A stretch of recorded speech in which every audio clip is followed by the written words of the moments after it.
안녕하세요. 두근두근 홍닥터 이기용입니다. 오늘은 운동에서 제 4편을 하고 있는데요. 4편은 모두 만인의 관심사지요. 다이어트에 도움이 되는 운동에 대해서 알아볼 거고, 그 중에서도 여기를 시청하고 계신 분들이 심장이 안 좋으신 분들이기 때문에 심장에 큰 무리를 주지 않으면서 어떻게 우리가 체중 관리를 하는지, 저도 체중 관리 한다고 하는데 저 역시 똥배도 좀 있고 해가지고 어떻게 체중 관리를 하면 되는지 우리 또 최준 프로님과 함께 할 건데요. 오늘은 특별히 두 분이 나왔습니다. 저는 전남대학교 의과대학 본과 3학년 민태용입니다. 예, 저희 학생인데요. 운동을 하고 있어서 같이 한번 찍어보자 라고 해가지고 같이 모르는 거 있으면 질문 많이 해주시면 되고요. 알겠습니다. 우리 저쪽에 계신 우리 여성분은 네, 안녕하세요. 전 31살 최희재입니다. 오늘 촬영을 위해서 멀리 서울에서 네. 도움을 주기 위해서 오셨습니다. 트레이닝을 도와주시는 않을 거고요. 그냥 같이 궁금한 거 물어보고 같이 배워보는 시간 가지도록 할게요. 사실 다이어트라고 하면은 이제 여자들의 평생 숙제인데요. 지금 네. 이번 기회에 이제 프로님이랑 같이 해서 네. 이게 건강에 무리가 안 되는 다이어트 운동은 어떤 게 있는지 좀 궁금한 부분을 많이 물어볼 수 있을 것 같아요. 네. 프로님, 보통 우리가 체중 조절을 하려고 그러면 크게 식이요법도 해야 되고 운동요법도 해야 되잖아요. 네. 근데 운동은 자세히 이제 알려주실 거고 아마 식이요법도 질문을 수천 번 받으셨을 것 같아요. 도대체 어떻게 해야 이게 체중이 조절되나요? 이제 체중 조절 같은 경우는 누구나 다 알다시피 이제 적게 먹고 많이 움직여주는 게 이제 체지방을 태우는 데 가장 좋은 방법인데, 이제 우리가 식단으로 인해서 체지방을 태우기 위해서 이렇게 너무 과다하게 식단을 줄이게 되면 폭식을 하게 돼서 이렇게 요요 현상으로 오히려 그전 체중보다 더 많이 살이 쪄버리는 경우가 있기 때문에 제가 봤을 때는 우리 칼로리 소모가 큰 근육, 그러니까 좋은 근육들을 몸에 많이 보유를 시키면 같은 양의 음식을 먹더라도 훨씬 더 많은 칼로리 소모가 이루어지기 때문에 다이어트 할 때 훨씬 더 도움이 되지 않을까, 그렇게 생각을 하고 있습니다. 저도 실제로 다이어트 한다 그러면 요요 겪어봤거든요. 어때요? 우리 최희진 님도 겪어보셨나요? 저는 좀 궁금한 게 아까 식습관 말씀해 주셨는데 네. 보통 제가 막 PT를 받거나 이러면은 주기적으로 그 닭가슴살을 많이 먹어라, 단백질을 많이 먹어라 이런 얘기를 많이 듣고 탄수화물 좀 줄여라 이런 얘기를 많이 듣는데, 그럼 다이어트 할 때 이렇게 탄수화물, 지방, 단백질 이렇게 좀 식습관을 조절해야 되는 비율이 있을까요? 비율 같은 경우는 일단은 본인의 운동량에 따라서 음식량을 조절해야 되는 부분이기 때문에 체중이 많이 나가시는 분과 또 적게 나가시는 분이 좀 차이점이 있을 수밖에 없고, 또 여기서 중요한 점은 본인이 얼만큼의 활동량이 있고 활동적인 일을 하고 있거나 환경이 중요하기 때문에 거기에 맞춰서 식단을 조절을 하는 게 가장 좋은데, 비율 같은 경우는 일단은 칼로리를 적게 섭취하는 게 유리할 수밖에 없고요.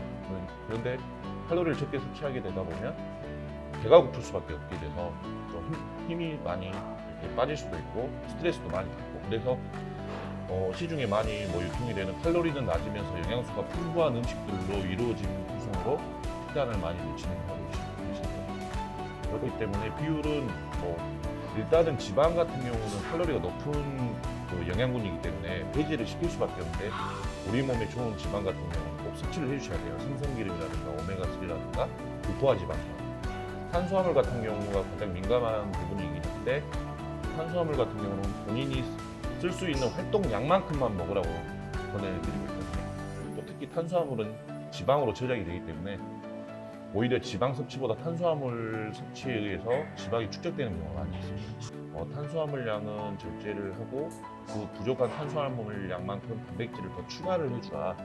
그래서 이제 먹는 양은 줄이지 않고 그런 식으로 해서 진행을 하다 보면 이제 운동을 같이 병행을 했을 때, 운동을 병행하지 않고 그런 식으로 진행을 해도 효과는 보겠지만 더 많은 효과를 보려면 운동을 꼭 같이 병행을 해주라고 하고 있습니다.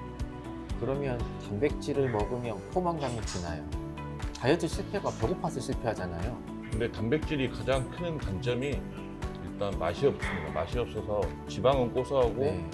탄수화물은 담백하기 때문에 맛이 있는데, 이제 단백질은 그냥 퍽퍽살, 네. 그러니까 지방이 포함되지 않는 살코기 때문에 이제 맛이 없어서 중도에 많이 포기를 하시는데, 다이어트를 열심히 하게 되면 그거라도 맛있게 먹게 되고, 그리고 요즘은 시중에 그런 제품들이 워낙 먹기 편한 제품들이 많이 나와 있어서 그렇게 큰 걱정 없이 진행하실 수 있습니다.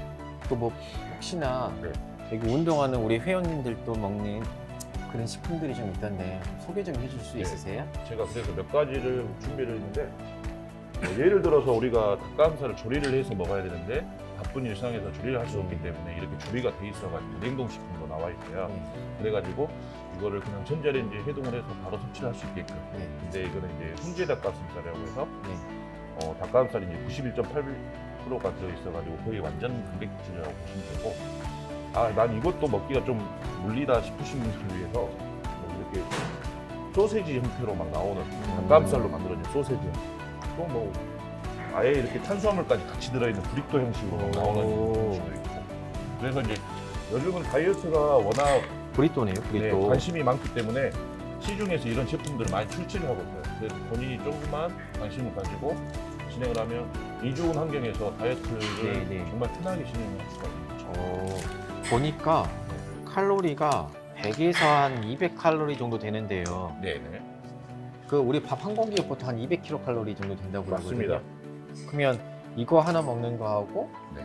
아니죠. 이거는 100칼로리니까 2개 먹는 그렇죠. 거하고 밥 한 공기하고 그렇죠. 포만감이 다르겠죠. 다이어트 할 때 옛날에는 뭐 저염식 먹고 막 소금을 줄이고 그렇게 많이 먹었잖아요. 네, 맞습니다. 근데 그렇게 먹는 게 도움이 되나요? 우리나라에서 이제 뭐 식약청이라든가 이런 곳에서 우리나라 식단에는 너무 염기가 많은 식사를 하고 있다. 나트륨은 우리가 뭐 고지혈증이라든가 고혈압이라든가 이런 병을 초래할 수가 있다. 그런 환경에 노출된다 해서 나트륨을 엄청나게 제한을 하는 그런 시절이었어요. 물론 저희가 야식을 많이 먹게 되면 나트륨이 많이 섭취할 수밖에 없잖아요. 뭐 라면이라든가 피자라든가 이런 부분에는 소금이 많이 들어가기 때문에. 근데 저희가 먹는 한식에는 그렇게 뭐 소금이 들어갔다고 해도 그렇게 뭐 일반 음식 그런 외식보다는 훨씬 더 적게 들어가는데 더 적게 들어가서 그렇게 큰 영향을 끼치지 않지만 이제 저나트륨을 하게 되면 도움은 많이 돼요. 많이 되는데 일단 싱겁게 먹기 때문에 좀 다이어트 하는데 좀 지속적이 못할 수도 있는데 너무 나트륨을 또 제한을 해도 고칼륨증을 유발을 해서 오히려 역효과가 많이 나타나요. 그래서 무기력증이라든가 몸이 붓거나 그런 이게 오히려 뭐 신장이라든가 이런 부위에 뭐 타격이 갈 수도 있고 그래서 요즘 트렌드는 이 나트륨을 아예 절제하지 않고 적당하게 만약에 내가 나트륨이 이제 칼륨이 많은 야채를 많이 평상시 먹기 때문에 거기에 맞춰서 나트륨을 끊는 게 아니라 오히려 나트륨 수치를 더 높여줘야 될 때도 있고 그래서 이제 무조건적인 그런 저나트륨이 맞다 틀리다 이런 거를 생각하지 마시고 내가 먹는 식단에서 나트륨과 칼륨의 양이 얼마 정도 되는지 계산을 해보고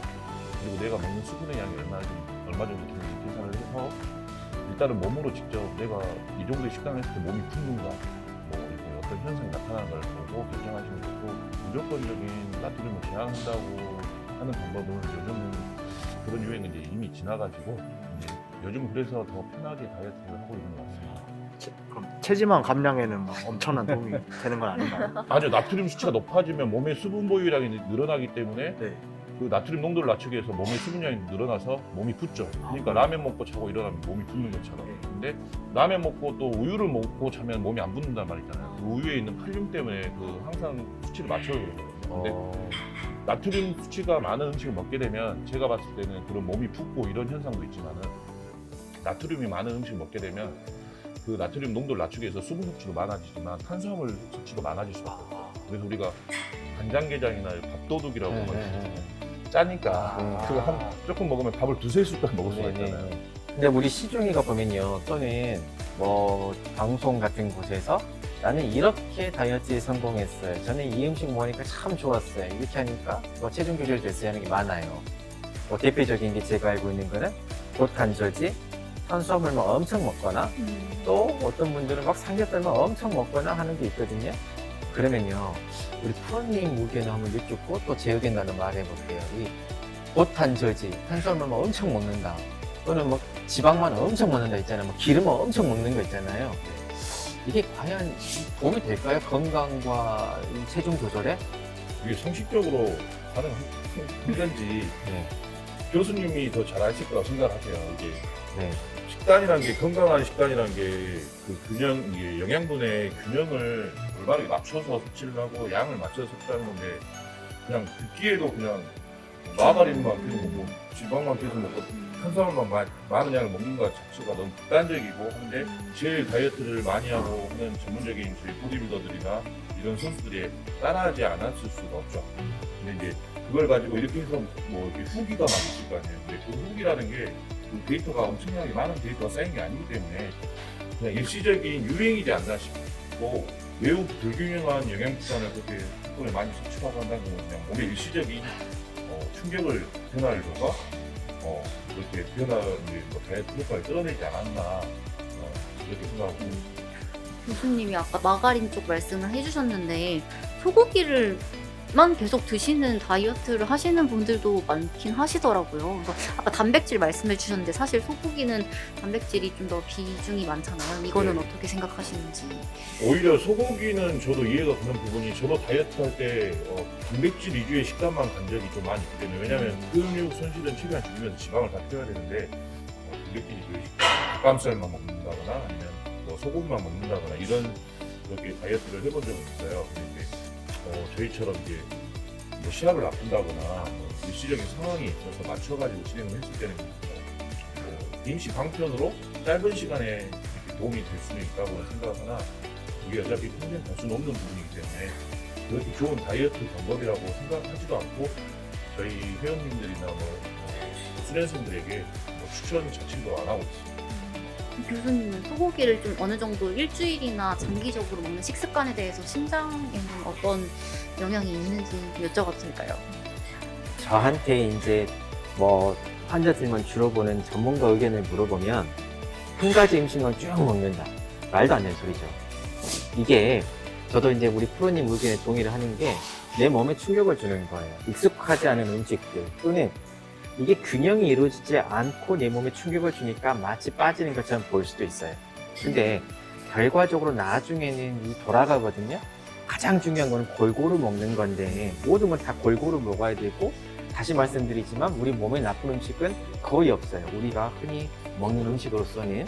근데 어디 비중을 두느냐가 다르지 우리 아이들한테도 되도록이면 골고루 먹으라고 그러잖아요. 그것처럼 한 가지만 비중을 좀 먹는 거는 우리 몸을 망치는 지름길입니다.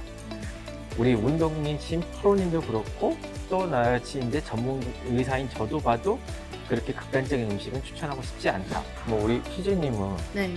원푸드 다이어트 뭐 아는 거 있어요? 저는 제가 최근에 이건 최근까지도 했던 한번 식이 조절을 했었던 부분인데요. 그 3일 내내 다른 거 안 먹고 해독 주스만 이제 먹는 그런 다이어트가 있었는데 이게 시중에 지금도 판매를 하고 있고 뭐 3일 또는 5일 단위로 판매를 하고 있는데 하나도 안 먹고 주스만 먹어요? 맞아요. 근데 옛날과 똑같은 주스만 먹는 건 아니고요. 네. 뭐 케일 주스, 비트 주스 해서 되게 다양한 채소들이 섞여 있는 주스고 주스가 한 7가지 종류가 있어서 이걸 하루에 7가지 종류를 먹는 그렇게 3일 동안 뭐 이런 식의 다이어트를 해본 적은 있습니다. 근데 이게 해독 주스라고 해서 뭔가 거기서 시중에서 말하는 거는 이제 노폐물을 걸러준다. 그리고 어느 정도 이제 다이어트 효과가 좋다라고까지는 시중에 나와 있더라고요. 그래서 이건 해본 적이 있는데 이것도 말씀하신 것처럼 영양소에 좀 불균형이 오거나 뭐 심장에 또 좋지 않은 부분이 있을까요? 자, 우리 프로님 생각 어떠신가요? 저 같은 경우는 저도 그거는 한번 해보고 싶어요. 그 해독 주스, 뭐 디톡스 뭐 이런 거 해서 항상 우리 장기도 활동을 하고 있기 때문에 한번 그 독소를 한번 빼줘야 된다는 의미에서는 해보고는 싶은데 다이어트 방법으로는 뭐 하고 싶은 방법 아니에요. 왜냐면 다이어트 방법으로 한다고 하면 그렇게 해서 효과를 본 걸 유지를 해야 되는데 유지를 하려면 평생 그렇게 그것만 먹을 수는 없잖아요. 그것만 먹을 수 없고 다른 뭐 단백질도 섭취해줘야 될 것이고 그러니까 이제 일시적으로 그냥 내 몸에 있는 노폐물을 빼서 그 노폐물이 빠져나가고 그런 독소들이 빠짐으로 인해서 내가 건강함을 느끼고 하는 데 있어서는 이게 뭐 간헐적으로 단식을 해가지고 좀 몸에 어느 정도 안정감을 키운 다음에 독소를 빼주는 건 저도 그 부분 한번 진행해보고 했지만 다이어트 방법으로는 일시적인 건데 평생 할 수가 없는 거기 때문에 다이어트는 평생 하는 거라서 그냥 올바른 식사를 지속적으로 할 수 있게끔 올바른 식사, 건강한 식단으로 운동 같이 병행하면서 즐겁게 하는 방법이 가장 올바른 다이어트 방법이라고 생각합니다. 전문가인 제 의견 한번 말씀드릴까요? 네, 교수님. 제 생각은요, 이게 일주일간 그렇게 디톡스 주스를 마시면 분명히 체중 조절은 됩니다. 분명히 몸무게가 빠질 거예요. 왜냐면 디톡스 주스에 있는 성분들이 전부 다 야채 또는 과일들 맞아요. 이런 거잖아요. 비타민이죠. 비타민이기 때문에 네. 또 채소 위주가 되게 열량은 낮잖아요. 그러면서 채소가 또 포만감은 있거든요. 그렇기 때문에 낮은 열량이 같은 포만감을 주면서 또 식이섬유도 되게 많잖아요. 그렇기 때문에 분명히 도움이 됩니다. 체중 조절에 도움은 되는데 단기적으로 봤었을 때는 체중도 도움이 되고 프로님 말씀한 것처럼 우리 몸의 독소도 왜냐 다른 것들을 많이 안 먹으니까 도움이 될 겁니다. 근데 다시 한번 말하지만 저는 이제 환자를 보는 제 입장에서는 모든 음식은 골고루 먹어야 된다는 게 제 입장이거든요. 그러면서 전체적인 열량을 낮추면서 균형 밸런스를 체중 조절적으로 가져가는 거지 디톡스 주스만 일주일 내에 마셔라. 뭐 그럴 수도 있긴 하겠지만 체중 조절에 도움이 되겠지만 우리 근력 향상에도 전혀 도움도 되지 않을 거고요. 아마 나중에 요요로 다시 찌지 않을까 싶어요. 그렇게 빼면. 3개월이나 6개월에 한 번씩 간헐적으로 하는 거는 괜찮지만 이게 잠깐. 지속적으로 이제 네네. 다이어트식으로 잠깐 하는 건 하는 아니다. 라고 말씀해 네. 주신 것 같아요. 근데 뭐 이제 성분들이 나쁜 건 아니니까 네. 뭐 나쁠 것 같진 않아요. 몸에 해로울 것 같진 않아요. 그래서 한번 해볼 수는 있게 그죠? 어쩌다 한번 해볼 수는 있겠다 싶어요. 마지막으로 하나 더 궁금한 게 있는데 요즘 시중에 SNS에 굉장히 유행하고 있는 다이어트 약이라는 게 있어요. 뭐 빨간 약이라고도 하는데 그게 뭐예요? 가르시니아 성분이라고 이 가르시니아 성분이 뭐 지방을 분해하는 데 도움을 줘서 이제 뭐 배변 활동도 활발히 하고 이게 다이어트에 도움이 되고 칼로리 커팅 하는 약들이 되게 시중에 많잖아요, 프로님. 그래서 이거는 확실히 다이어트에 도움이 되는 약인지 건강에 안 좋은 약인지가 궁금합니다. 약이라기보다는 그냥 영양 보조제, 뭐라고 하죠?